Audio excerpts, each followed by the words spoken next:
Hello, you're watching World News America on BBC News. I'm Katrina Perry.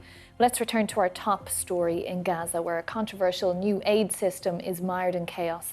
A third day of shooting near food distribution sites run by the US and Israeli-backed Gaza Humanitarian Foundation has left at least 27 Palestinians dead.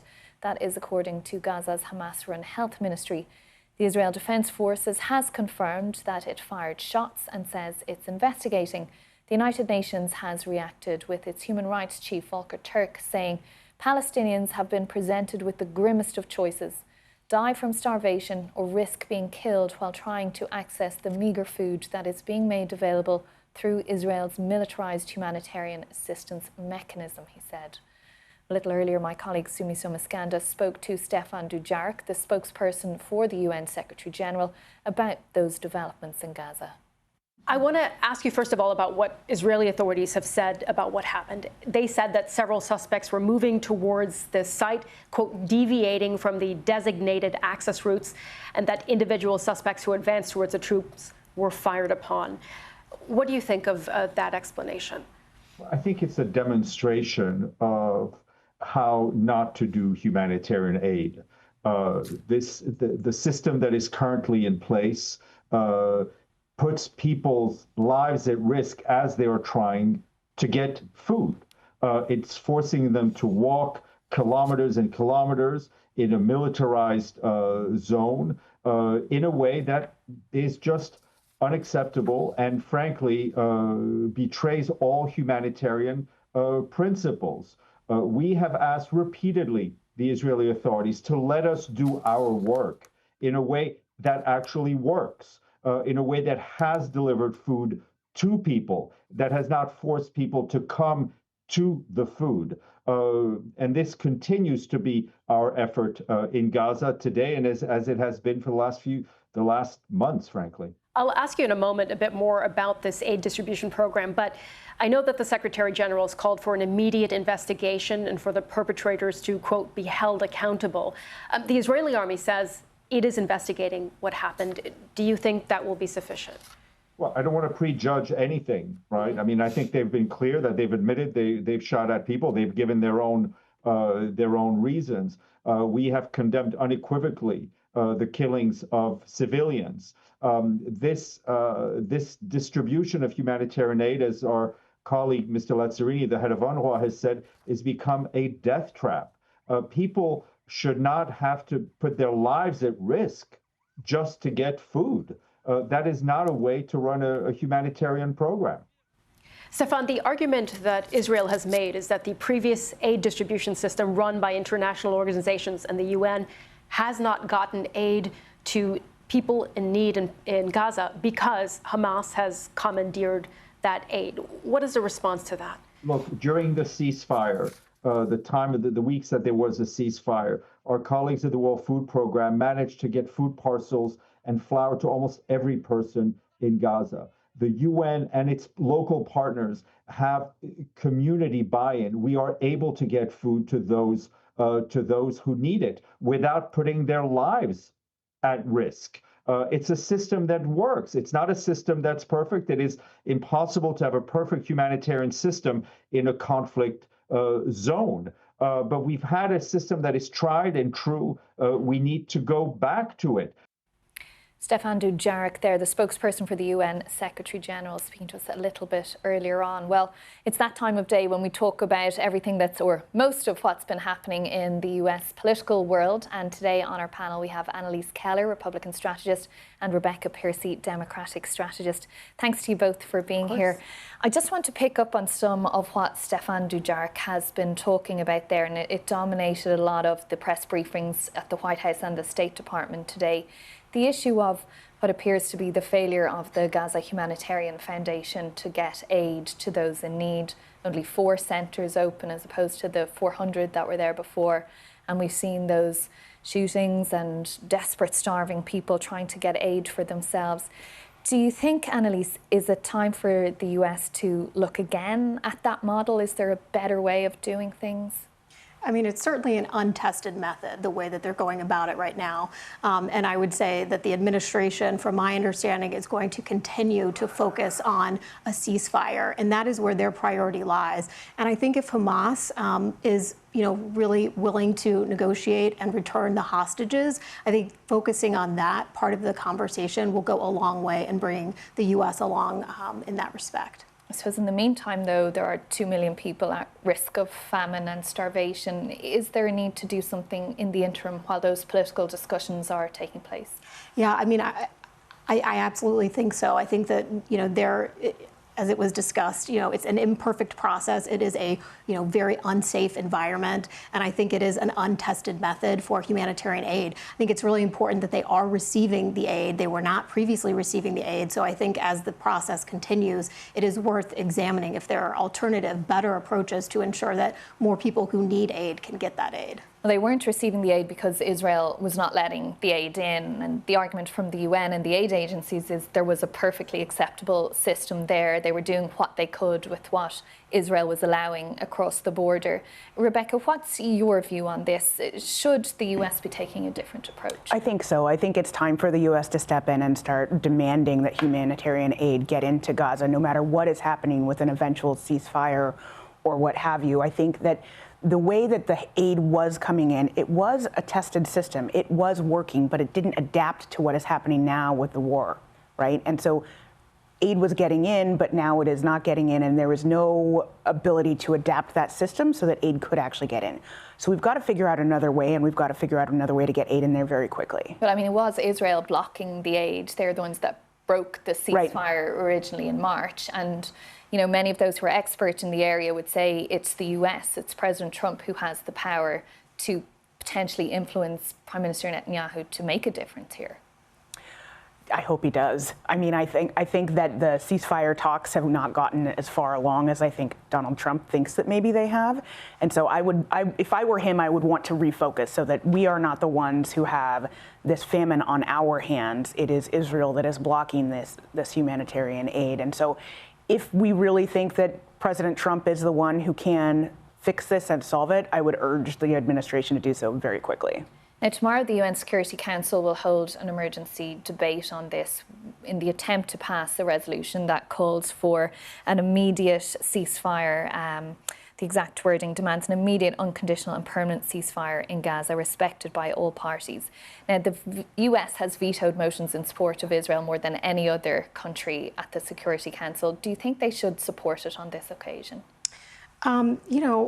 I think that the U.S. administration is going to remain focused on trying to achieve a ceasefire. I mean, I think there are individuals who are working towards that. I mean, Steve Witkoff is working towards that on a daily basis to try and continue to move the ball forward. And I think that's what the administration is going to remain focused on. And again, I mean, I go back to Hamas also being a player here. I mean, they have refused to release the hostages, and I think that conversation needs to happen.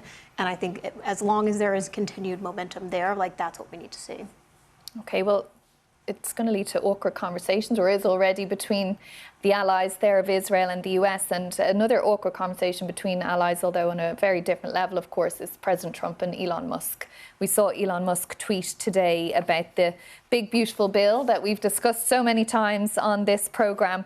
And let me pull it up here. He said, "I'm sorry, but I just can't stand it anymore. This massive, outrageous, pork-filled congressional spending bill is a disgusting abomination. Shame on those who voted for it. You know you did wrong. You know it." And Lise, what do you say to that? Someone who's so close to the president. Yeah, I mean, it's very interesting. I don't think it's going to make a difference in terms of whether or not the bill moves through Congress. I think Elon is clearly a very smart guy, but I don't think he is fully appreciating what this legislation is. It's a reconciliation package that makes permanent tax cuts, and it also does things around immigration and energy, and it does a few other things like Medicaid cuts around work requirements and things that would lead to loss of coverage for a lot of folks with healthcare. There's certainly an argument that it could have gone further and made more cuts, but to talk about it as a spending bill is a little bit of a misnomer, in my opinion. But I think Speaker Johnson and Majority Leader Thune have already made it clear that Congress is going to move forward with their plan. And they're hoping to get something done by the July 4th recess here in Washington. And I don't know if it'll get done that quickly, but I think certainly before August, they'll have something done and the president will sign it into law. Rebecca, many Democrats were giddy today, agreeing with Elon Musk. It's a strange bedfellows moment here for us. I think when the millionaires start calling out the pork in a bill, that's when you know the farm door is open and you cannot put Humpty Dumpty together again. I find this very interesting that until 6 days ago, Elon Musk was one of the president's biggest allies. And now he is bashing what has been the signature bill for the Trump White House over the course of the second term. You know, I think that Elon Musk is outraged about the bill. I am too. I think that his outrage is misplaced. He's viewing it as a spending bill. I am viewing it as a way for the Trump administration to take health care from people who need it, food from kids who need it in schools. And that is the real travesty for American workers, is what is happening to those families, not what's happening in Elon Musk's eyes that raises the debt ceiling. I think that's what he's mad about, and I think it's just wrong. And Annalise, it took President Trump himself going to the Hill to round all the Republicans to his viewpoint in the House of Representatives. Will he have to do that in the Senate? And does this intervention from Elon Musk change that at all? He will definitely have to do that in the Senate. I think he's already done that. I think there's a conversation between Senate finance leaders and the White House tomorrow, if I understand the reporting correctly. I think that will continue. I don't, again, think that Elon Musk's comments will make any real changes. The only thing to gives cover, though, doesn't it, to some of those Republican senators who really don't like what's in this bill? You know, that would be the only thing that I would say to keep an eye on. Like Senator Ron Johnson, for example, has been talking about how these cuts need to go further. They want to do more when it comes to things like Medicaid. They don't think that the bill cuts enough. The moderates in the House of Representatives actually kind of won out, and the Freedom Caucus didn't, which is the more hard right group in the Republican conference in the House. So I think that it does sort of embolden the Mike Lees, it emboldens the Ron Johnsons to try and, you know, get a little bit more out of this package in the Senate. But I'd be surprised if that was successful. And Rebecca, just briefly, are Democrats getting the popcorn out and watching the Republicans tearing themselves apart? You know, here? it's a symbol that it's a sign to me that the Trump coalition is not as strong as we once thought it was, which is natural, and these things fall apart very easily. But this is a very public breakup. Everyone in the House of Representatives, though. Yes. They all fell into line after very strong words were said. Yes, they did. I just think that somebody being this inside of the White House, this close with President Trump, this kind of a break signals something that's very different than just going to the Hill to lobby to the House or the Senate. Okay, well, we will be talking about this for a lot of time, I think, between now and July 4th and possibly beyond that as well. But we'll have to leave it there for now. Rebecca Piercy and Annalise Keller, thank you both for coming in. Well, staying with matters here in the US, the trial of Sean Diddy Combs is continuing in New York and has been hearing today from a hotel security guard, as well as the former chief financial officer for the rapper's record label. Mr. Combs has pleaded not guilty to charges including sex trafficking and transportation to engage in prostitution. Our correspondent John Sudworth has this report from outside the courthouse. Well, that now notorious piece of video footage showing Sean Combs beating and kicking his then-girlfriend Cassie Ventura in a Los Angeles hotel in 2016 is back at the center of this trial. The court has been hearing from Eddie Garcia, who was at the time a security officer at the hotel, just 24 years old, outlining the sequence of events by which the music mogul came to be in possession of that video. Mr. Garcia said that on the day of the assault depicted in that video, he received a number of approaches from Sean Combs and his entourage trying to get hold of a copy of the video. He said he initially declined. He said they would need a subpoena. But he said 2 days later, acting with the permission of his supervisor, he went to meet Sean Combs and his entourage, carrying with him a USB drive containing a copy of the video. He signed a document confirming that it was the only copy in existence, with the others all having been deleted. And in exchange, he said, Sean Combs produced a paper bag stuffed full of money and handed over $100,000, double the amount the security officer and his colleagues had been expecting. Sean Combs' defence lawyers do not deny that he bought a copy of the video. They say he did so, though, to try to avoid bad publicity, not with the purposes of obstructing any potential criminal investigation. And of course, the music mogul denies all of the charges he is facing, the most serious of which are charges of sex trafficking and criminal racketeering conspiracy, and the trial continues. John Sudworth there. Around the world and across the UK, this is BBC News. Now let's have a look at some other stories making the news today. A trial has started of 3 British nationals alleged to have been involved with smuggling cocaine disguised as packets of Angel Delight into Indonesia. All 3 defendants, who are from Hastings and St Leonards in East Sussex, could face the death penalty under Indonesian law for taking part in a drug transaction. MI5 has issued an unreserved apology over its handling of an agent who used his role to coerce and terrorise his girlfriend. MI5 has accepted that evidence it had previously given in 3 courts in an attempt to block a BBC story about the case is false. The agent, known only as X, is a neo-Nazi and a misogynist who attacked his girlfriend with a machete. With 3 weeks to go, Glastonbury Festival has unveiled its full lineup and stage times for this year's concert, complete with gaps for secret sets. Several slots are marked TBA, with rumoured guests to include Haim and Pulp. You're live with BBC News. In Portugal, it's been the first day of a new search in the case of Madeleine McCann, 18 years after the 3-year-old disappeared during a family holiday. German police are leading the search with the help of Portuguese officers and are trying to establish any connection between Madeleine and a man who's currently in prison in Germany.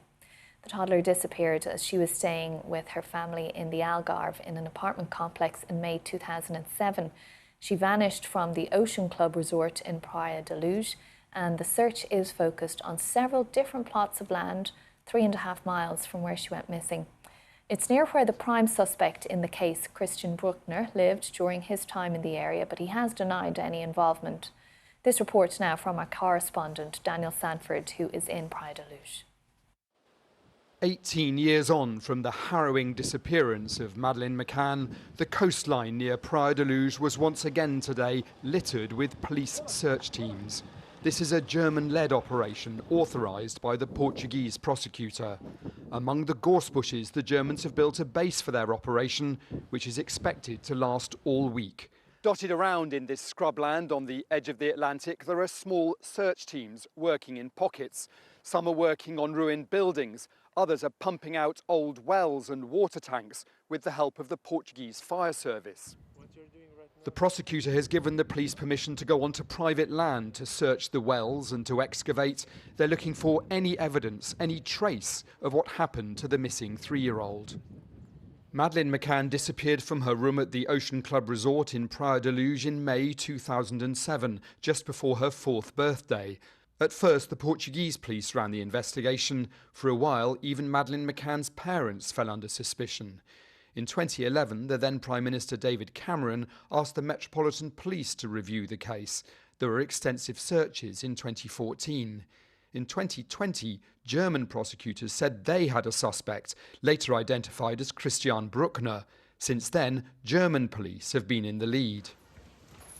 Christian Bruckner is currently in prison in Germany for raping an elderly American woman in Portugal in 2005.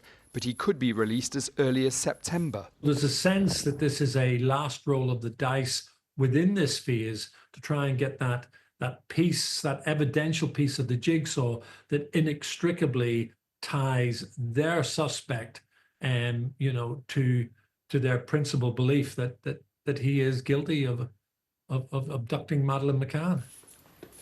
Did you kidnap and kill Madeleine McCann, Mr. Bruckner? Through his lawyers, Christian Bruckner has always denied any involvement in Madeleine McCann's disappearance. It means that this year's search above the beautiful Algarve coastline has a greater sense of urgency than previous ones.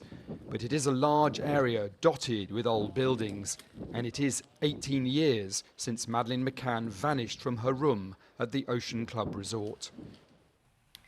The UN says an attack on an aid convoy in Sudan's North Darfur state has killed at least 5 people and injured several others. 15 aid trucks were carrying food supplies to El Fasher when the attack happened on Monday. The Sudanese government and the paramilitary rapid support forces have each blamed the other for the attack. The convoy was jointly operated by the World Food Programme and UNICEF. So we can speak now to Joe English, Emergency Communications Specialist with UNICEF. Joe, thanks for joining us here. What do we know about the circumstances that led to the attack on the convoy? First of all, these 5 colleagues of ours who lost their lives, Sudanese nationals, and these kind of local staff are the absolute heartbeat of humanitarian response all around the world. You know, they work in difficult and dangerous circumstances, but none of them sign up to lose their lives. And this is what we saw. I mean, this convoy had traveled 1,800 kilometers from Port Sudan all the way to pretty close to El Fasher in North Darfur. And to set this out, this is somewhere where we have not been able to get in with a humanitarian aid convoy for over a year. And so the needs there are absolutely huge. And this convoy was carrying nutrition supplies, food. This is one of the areas of Sudan where famine has been declared. And so, you know, it could not be more needed. But what have we seen? Once again, humanitarian convoys, humanitarians coming under attack, you know, and who suffers when this happens? It is the communities and the populations who are in desperate need of this help. And as you say, your colleagues had travelled such a long distance already, 1,800 kilometres, along a route that had been shared and flagged in advance. Indeed, you know, in all of our humanitarian work all around the world, one of the things we do is that we make sure that parties to the conflict know where we're going, what we're doing, so that we can avoid situations like this. But as we've seen, not just here, but elsewhere, you know, these rules of war, international humanitarian law, seems to be given less and less regard. You know, and North Darfur, and specifically El Fasher and Zamzam camp for displaced people, really is one of the epicenters of suffering within this absolutely huge humanitarian crisis. Half of the country in Sudan, 25 million people, are facing hunger. And within El Fasher, where there's been a rolling communication blackout, so it's very difficult for us to get a real picture of what the situation is on the ground. We know that hundreds of thousands have fled because of the severity of the fighting, and the stories that we're hearing from mothers and children who have managed to flee and have managed to escape, horrifying. And you mentioned there the difficulties with getting aid in. How are you balancing that? How much aid are you and other agencies managing to get in terms of that huge need that you've just described there? In El Fasher, very, very little at the moment. Our colleagues at WFP have managed to do some cash transfers to get money to people. But what we're hearing is that the supplies within the city, which is, you know, under a tightening siege, you know, that there's less food in the markets, the electricity and the running water, what limited amounts there were have been cut off. You know, and those who are fleeing to Tawila, I was speaking with one of my colleagues in Tawila just a short number of days ago, and that's 70 kilometers away. And mothers are taking their children and walking 70 kilometers in heat that is approaching 40 degrees Celsius. That's almost 100 degrees Fahrenheit. You know, these are the kind of journeys that families are taking. We heard the story of one mother who gave birth under a tree on that journey. Now, thankfully, she and her baby are surviving, but the needs in Tawila, where they've gone in search of a relative sense of safety, are absolutely huge as well. We have to have access to communities in need wherever they are, across the front lines, cross border. We need to be able to reach people. And given the attack that took the lives of your colleagues and injured others, have you been given any assurances that an investigation will be carried out, that other convoys can continue on with their work?